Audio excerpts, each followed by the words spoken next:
Assalamualaikum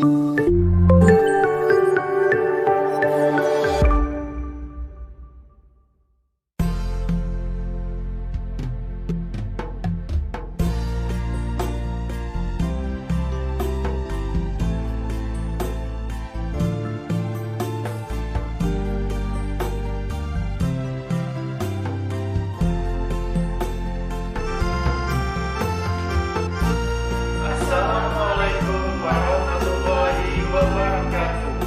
Kami mahasiswa Universitas Muhammadiyah Jambi. Kami mengajak kalian semua untuk bergabung di kampus Universitas Muhammadiyah Jambi. Kami tunggu kedatangan kalian semua di sini.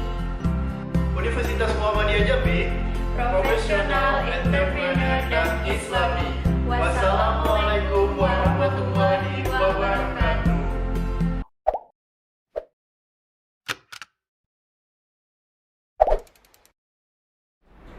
Assalamualaikum warahmatullahi wabarakatuh. Selamat datang kembali di podcast UM Jambi, siaran udara Universitas Muhammadiyah Jambi.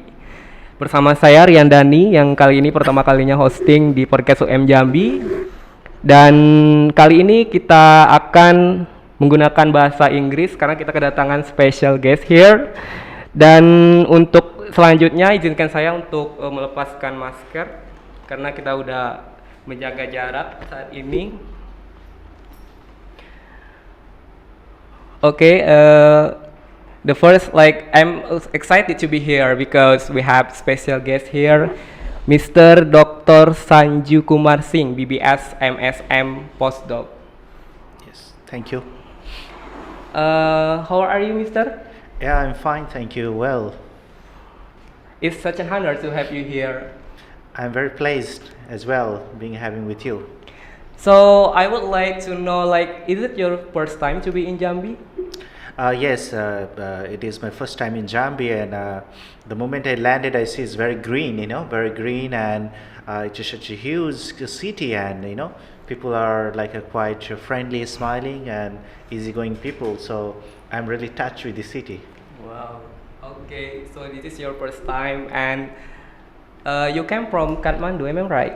Yes, I'm from Kathmandu, Nepal. Kathmandu, Nepal. Well, for everybody, I think that they would like to know about the flight. How many flights do you get to go to Jambi? Oh, for Jambi, I must change 3 flights because from Nepal, Kathmandu to Singapore, Singapore to Jakarta, and Jakarta to Jambi. So must have 2 flights extra need to change, and that's how it is. It is 2 flights you have to change basically. Itu guys, jadi Bapak Sanju ini, Bapak Dr. Sanju ini, dia itu dari Kathmandu di Nepal ke Jambi ini, dia itu melalui 3 penerbangan. Yang pertama dia ke Singapura, kemudian Jakarta, until then ke Jambi. Right. Yeah. I heard about a fun fact about you. Do you can speak in 3 languages, right? Yes, I do. What kind of that? That's Nepalese, of course. That's my native language, and the second is English. I do, and another is Hindi. I can speak Indian, Wow, and that some sorts of Urdu as well. I speaking that is spoken in the widely, in Pakistan especially. So I can speak that language too, and as well I understand Bahasa Indonesia as well. I think I can speak, but yeah, maybe somehow a little bit error, but I can too. Oh, that's very interesting that Mr. Dr. Sanju can speak in 3 languages. But yeah, probably that Sobat UM at home or everywhere you are, they would like to know some words in Nepalese.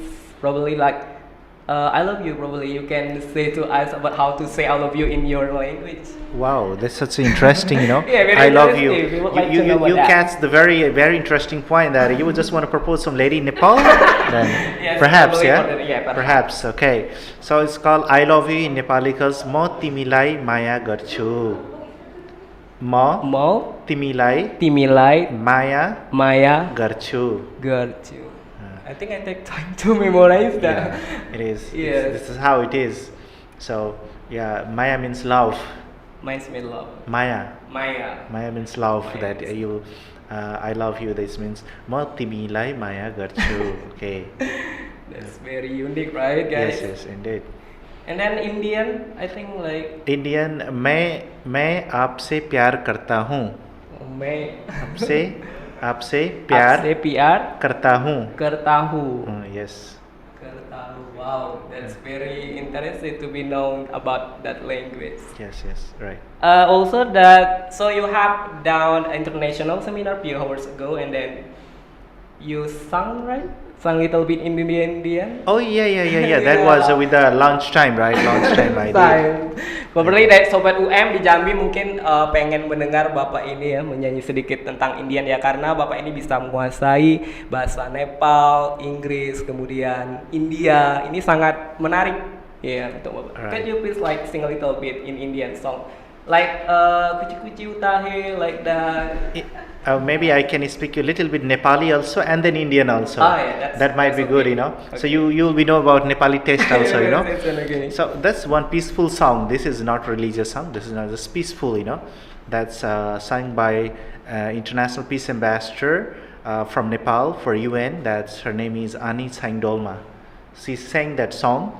That's called Phulko Akhama Phulai Sansara काडाको आँखामा कारै संसार चित्त शुद्ध होस् मेरो बोली बुद्धको मेरो पैतालाले किरै नमरोस् मेरो पैतालाले किरै नमरोस्. Thank you. That's Nepali one. And the Indian one, maybe what song do you want? Kuch Kuch Hota Hai? Yeah, that's right. It's so familiar in Indonesia, right? What is called? तुम पास आए यो मुस्कुराए तुमने न जाने क्या सपने दिखाए अब तो मेरा दिल जागे न सोता है क्या करूँ हाय कुछ कुछ होता है क्या करूँ हाय कुछ कुछ होता है. Thank you. Wow, give her an applause, guys. That's so great. Thank you. This is your first time singing here. Yes. This is the first time that I'm singing on here because you asked me about this kind of interesting entertainment related question. Thank you so much. We heard that very good voice. So, like, probably you can be a professional singer in your country. I'm not sure about it. It's just sort of my desire to sing. I have no idea about it. And a lot of my friends here all of say, yeah, you are a celebrity, not look like a doctor, not a lecturer. I don't know where I am, so, but how I am. So cannot do anything, right? Yes. Just enjoy the what is called whatever you have. That's. So I think that this is my first time here about Kathmandu. Can you tell me a little bit about people's there and the society before the pandemic, probably? All right. Kathmandu is the capital city of Nepal, and it is surrounded by mountain that is called Kathmandu Valley. For the four sides surrounded by big mountain, and that is inside. That's Kathmandu Valley. So Kathmandu have the three district. Like Lalitpur, Bhaktapur, and Kathmandu district, but all are Kathmandu. So three district inside they have, and it is. What is called the population is good enough, and there we have two universities central two universities exist there, that is called Tribhuvan University and Kathmandu University. Two universities are there, and other lot of colleges also have. And I think Kathmandu is also famous for like a tourism and the old ancient architect, like we have 14th century temples, the ancient temples, and like UNESCO heritage for Hinduism and Buddhism, and all of these things is still there. So from all over the world people come to see how unique it is, and they attracted with that one, and they love the what is called the places, the food, and people are very quite calm down people, easygoing, as like Indonesian too. And the most interesting part of the Kathmandu is like it is ancient city. In the 12th century, 13th century, it was the heaven of the earth. It was like considered to one of the very very developed city in the world that time. That time, so people all over the world that time they learned from the Kathmandu how the city should be, how the city look like. It was the old concept and the very developed that era. But somehow the time had changed and everything. So now where is economic development? There is a development, otherwise no development. So this belongs to economy right now. But the long era, it was about like the passion to develop this one passion of the people. So that time it was not really affected with the economy. Yes, it does matter that time, but it not that much like now. So that's all I think. That's very good city Kathmandu. So I wish I could be there. So I have never been there. So guys, Kathmandu dia itu adalah ibu kota Nepal, terletak di tengah lembah, dikelilingin gunung gitu. Kemudian itu juga masih seperti kayak di Mesir itu yang peradabannya pada waktu itu, dan orang-orang di sana juga sangat ramah seperti kayak di Indonesia seperti itu guys. Yeah. So back to Indonesian, like have you tried Indonesian food so far? Yes, I love nasi goreng, soto soto ayam, and what is called nasi padang. Just we had lunch there today, and I love almost all of the food of Indonesia because it is delicious, spices. Oh, do you like spicy food? Oh, so much! I love spices. So it's I enjoyed a lot of food in Indonesia. I eat every food almost here. Wow. Just with that. That's very unique. Your personality. I also like spicy food like. Satay, have you tried satay? Yes. Today morning satay padang.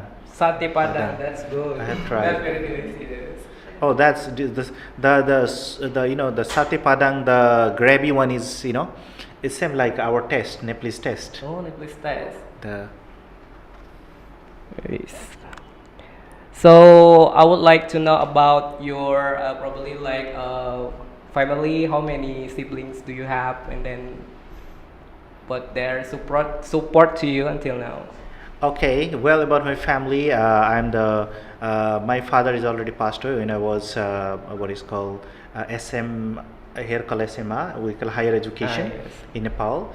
And that time my mother support me. We have a good family, like we are 3 brother and sister, me the first, elder one as a brother, my sister, and then my brother and my mother. So we are all together 4 member in my family. And my mother now have in the housewife, and as well she have sort of like a farming business as well. We have, and all these things, sort of financial things she handle in her home. And my brother and sister, both of they are. My sister already married. She also back to her business. And my brother, he already married too, so he's also doing the fish farming business. So all of are quite good, they are going well, doing well. But it's very nice to have a good family like Mr. Sanju. So jadi Mr. Sanju ini dia mempunyai 4 saudara. So are you the youngest one or the oldest one? Three. Oh, 3. I'm the elder one, the first one. Oh, the first one. First one. So guys, before we continue our interview, we would like to see commercial break. So stay tuned and don't go anywhere.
Welcome back to podcast UM Jambi. Still with me, I'm Ryan Dani as host today, and of course, we continue our interview with Mr. Dr. Sanju.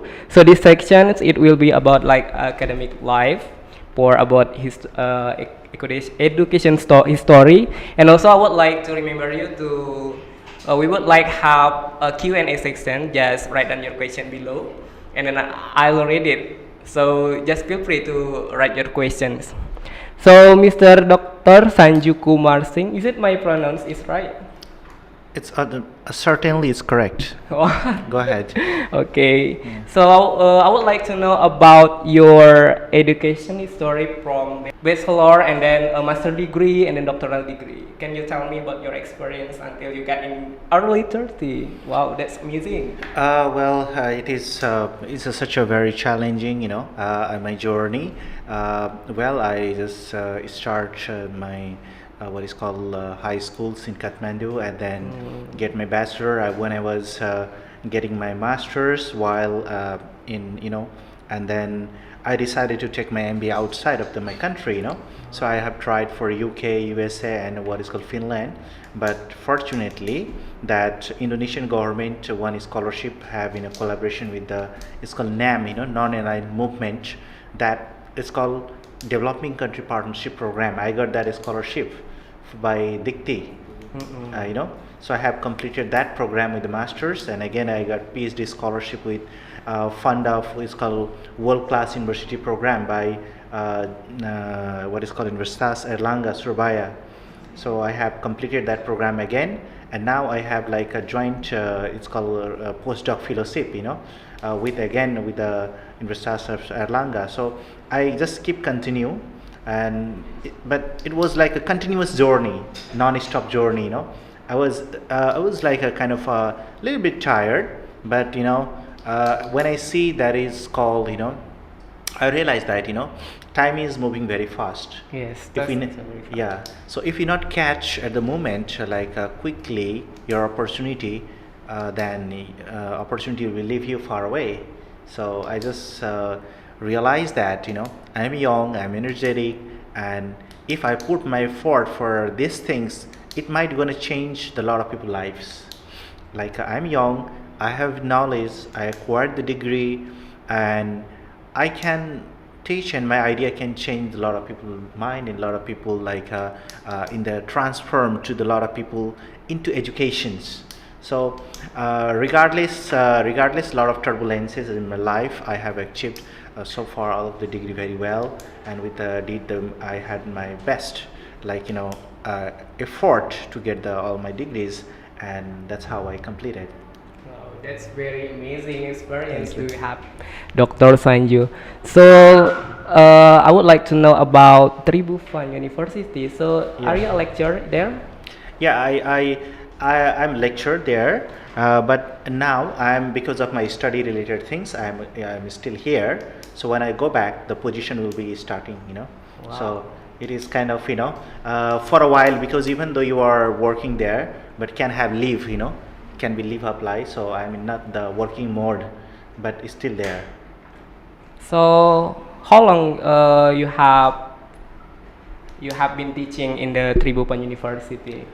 For me, I was 4 to 5 years I'm teaching, but these days I teach online, Yeah, so I don't have to be there, and certainly, so online can be done fine, no problem, So even I'm teaching so many universities in Indonesia too, such as Ciputra and Bali, Udayana, and what is called then Undiknas. So I'm having the online teaching as well. So you can teach anywhere from anywhere, any places. So I become multidisciplinary, anywhere, anyhow, any moment. So that's fine.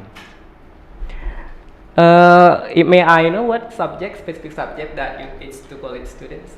Basically, my subject is finance, and in Finance. finance there is in finance my banking and finance. My PhD topics especially in profitability in banking in ASEAN 5 countries: Indonesia, Singapore, Thailand, Philippines, and Malaysia. This 5 country related research I have done in my PhD.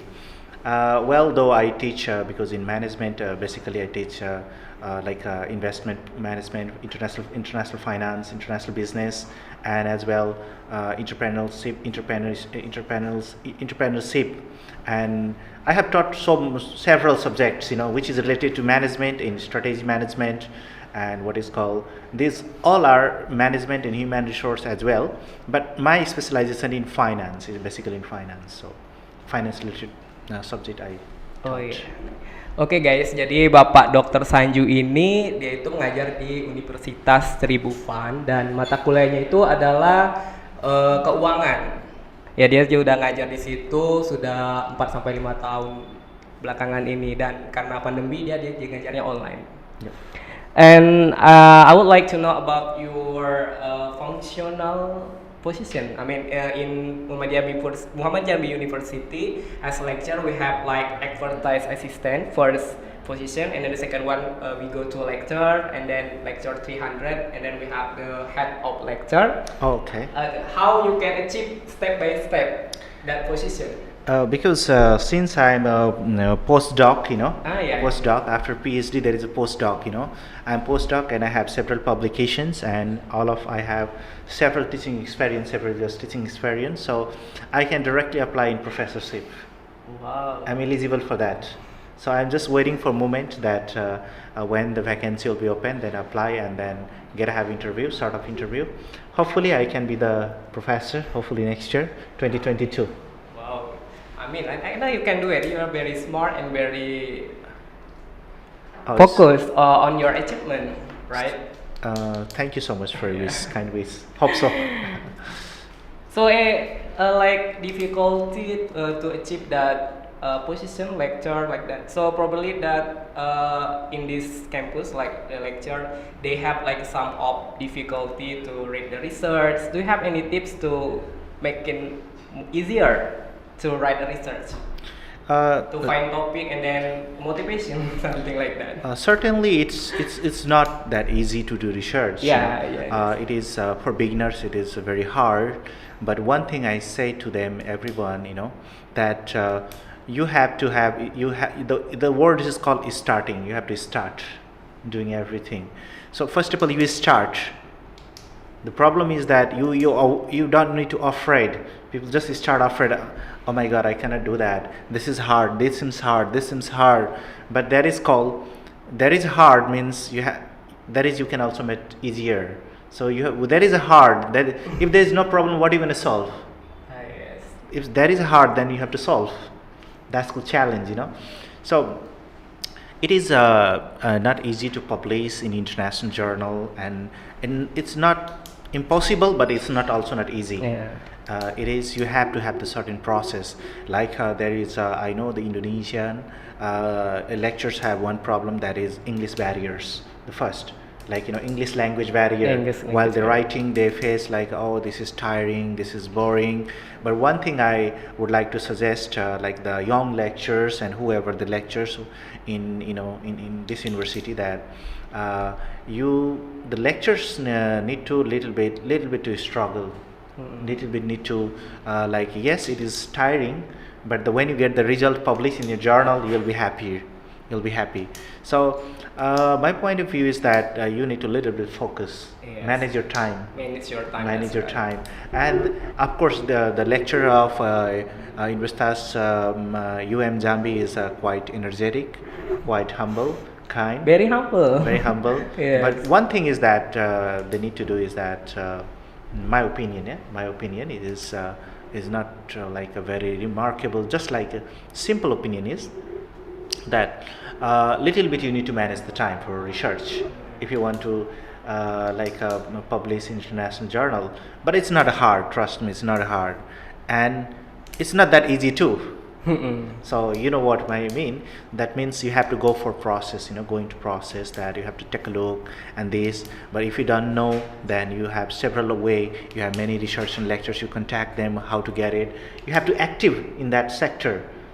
Like we operate the camera. That means we have to plug here and plug there, connect, right? If you not connect, it cannot run. Yeah, it's cannot so you run. have to, all the equipments you have to connect. Instrument that you have to have headphone, this one electric and wire, what up setups, that it function. The same way, if you want to publish a journal, you have to connect where. Connect like you have to find the journal, how to find journal. Somebody you have to connect. Hey, how to find journal? Like what is the way? Sometimes you have to watch tutorials. Sometimes you have to. Okay, maybe I can. Nowadays in the Zoom, everything is available. You can connect with any professor. Professor, I don't know, can I have this idea? You can connect with that one. They can give you idea, and then you have continue. So you have to connect everything into one. Then you can move. Then your video can live. As the same way, the research can conduct it very well. It's not alone. You cannot do anything. Alone you will be broke yourself. So you have to collaborative effort. You have to have collaborative effort to make it happen. If you do alone, trust me, you're very tiring and very devastating your work. So you have to take the help from your senior, from junior, or from your colleagues, and then finally you can have your academic achievement smoothly and very very happy way. I think that's all. Wow, that's very motivation words. Yes. That's very great. So jadi untuk menulis research itu dari tipsnya dari Dr. Sanju Kumar ini bahwa kita harus mulai menulis dan jangan menunda. Kemudian kita harus manajemen waktu kita. Kita tahu bahwa itu sulit, tapi there is nothing impossible. Tidak ada yang mustahil kita untuk menulis. Ya, dan juga kita harus menanyakan sama senior kita tentang bagaimana kita menulis penelitian tersebut. Just do it and then don't get things in postpone. One thing I would like to add, see, any researcher, top researcher in the world, whether it's Stanford, whether Harvard, whether wherever, they also start from the zero. Yes. So if they achieve, why not we? Yeah. Why not I? So the key is that you have to start and non-stop. You have to go for it, because what I believe that if the lecturer from Stanford and Harvard can do that, why can I not do that? It's the same person. They have also 2 legs, I also have 2 legs. They have 2 eyes, I also have 2 eyes. They have 1 brain, I also have 1 brain. Yeah. So what thing is stopping you? That you is stopping you to you. Who is stopping you? That is one called quotations. For you to fly, you no need a wing. Yes, you need a wing and then. No. You no need to wing. You don't need to wing. Wing. I'm sorry. But the barrier which is caught, the barriers that you have to cut, you can automatically fly. Ya, jadi kalau kita memang mau menulis research, jadi kita harus memang memulai memotivasi kita, karena kalau orang lain bisa, kenapa kita nggak bisa? Seperti itu. Closing, I think probably there is a questions. There is a question. I wanna write it. This is from Mrs. Nia, our lecturer here in Muhammad Jambi University. Hi, Mr. Sanju. I am Nia from UM Jambi. Nice to know you, Mr. Sanju. Well, I have written several journals and focus on writing about financial management. Would you please give me an advice how to go to international journals, publish and Scopus, and I hope one day I can collaborate with you. Well, it's good questions from Nia. Thank you for the questions, Miss Nia, and wish you all the best for your ongoing research work. And I hope that you'll be able to publish your journal in international, what is called ISI, International Standard, institution related journal, and in Scopus Index journal. And for publishing Scopus journal, all you need to, because international journal, especially Scopus Index journal, they have certain standard, quartile 1, quartile 2, quartile 3, and quartile 4, like a Q1, Q2, and Q3, and Q4. So definitely to getting in higher quartile journal, Q2 and Q3 or Q1, it's the more quartile is going up, like a Q1, it's more harder, because they need a strong novelty, they need a strong your database, updated data, and your methodology should be strong, and your results should be much consistent, and you have to have novelty, strong novelty. Then you can publish in quartile 1. moreover, it take time because the international journals sometimes they take consume time because first of all when you submit and it will take maybe 6 months, 8 months just screening, and then it's tiring process. It's tiring process. It's not that easy because journal is journal. Once you publish in the journal, you can have internationally recognized lecturer. So that's why it is people how it is take is easy is normal journal is no. That's why the journal have different value. If it is easier, then everyone can publish, right? Right. That's Yeah, right. it's easier. Everyone can publish. That's why it is your your way to present your idea in the journal, and journal have reviewer 1, reviewer 2, reviewer 3, reviewer 4. I don't know, it depends on the journal. So reviewer will be review your paper and they'll ask your weakness of the paper, why this data is until here, and then you have to review back and everything. So you have to always rigorous, always be ready for that to reply their answer by email, and what is called a reply with the revision, good revision, Yeah, what revision. they ask, what they ask, and finally, hopefully they can accept if you have everything valid. Your result is valid, your theoretical literature review is valid, your all the output is like result and what is called and your conclusion is good. So I think this is not going to stop you. They're going to publish a journal, but as long as it need to be valid, it need to be very much relevant Yeah. and unique. Unique. Then we publish. I'm Don't- sure. Don't give up, and then when you fail, you try again. And Try again, yes, Yeah, try it's going again. to be published. Try again, and don't just stop because of some reason. You have to keep going and collaborate with the friends. Collaborate that who That's knows right. something. So that's might gonna help you. Friends also can help us to Nope. finish our research. Everyone Everyone, yes. included. Okay, thank you for your answer, Mr. Sanju. Well, before we close our podcast today, I would like to know about your motto or quotes in your life to motivate you to always encourage you to do your research or even to be like a successful person. Okay, I'm not that still successful. I'm still on progress. Though thank you for your kind words and your appreciation regarding my what is called progress and ongoing progress. Though I would like to remark that it's called in my life I never take a journey as a challenge. I say journey is the destination. Right. Journey is the destination. I do not take, I have to reach there. No.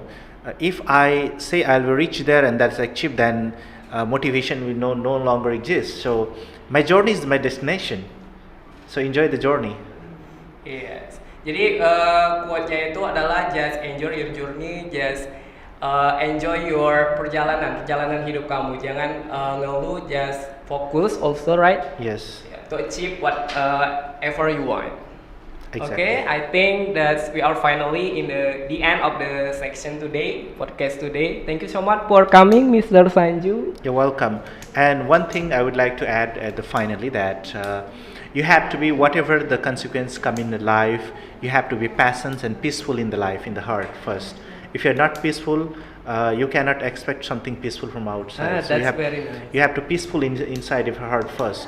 Then you can do only the great things. So that's all I want to say. Wow, today we got a lot of lessons and quotes, and I feel so grateful to have you here, Mr. Dr. Sanju. And finally, we are in the end of the section today. Thank you so much, guys, for watching, and we are going to meet in next time. Yes, thank you so much. What is called I know what is called for this opportunity to share my knowledge and share my Yes. idea regarding session. About conference, about my journey of my academic achievement, and I hope that for all of you that who are watching to me that don't give up, keep the spirit of your journey, and what is called keep growing, keep going. Yes. Alright, thank you. Iya, jangan menyerah, selalu fokus dan tetap pada tujuan kamu untuk mencapai apa yang kamu inginkan. Thank you so much, Mr. Sanju, once again. Also, I forgot to say that don't forget to like and subscribe this podcast, and thank you so much for that. Assalamualaikum warahmatullahi wabarakatuh. Okay.